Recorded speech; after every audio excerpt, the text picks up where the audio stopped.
Hey guys, it's revolving, your credit coach, with another weekly tip. And this week, what I want to talk about is the reason why your scores are different from credit bureau to credit bureau.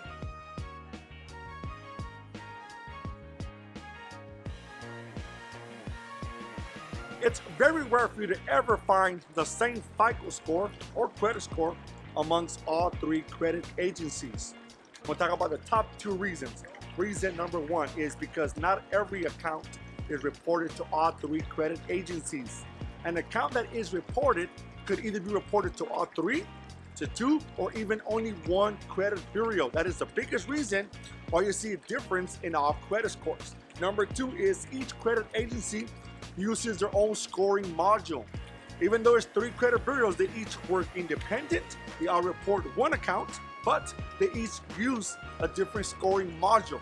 And even if that account is reported to all three credit agencies, is being scored different, and that is the reason why you might find a variation in FICO scores. So to recap, number one, not every account reported to all three credit agencies. Number two is each credit bureau uses a different scoring module. That is why it's very rare where you're going to find the same credit and FICO score across all three credit bureaus. For more tips like this, please do not forget to subscribe. If you have a question, drop it down below. I'll see you guys on the next video.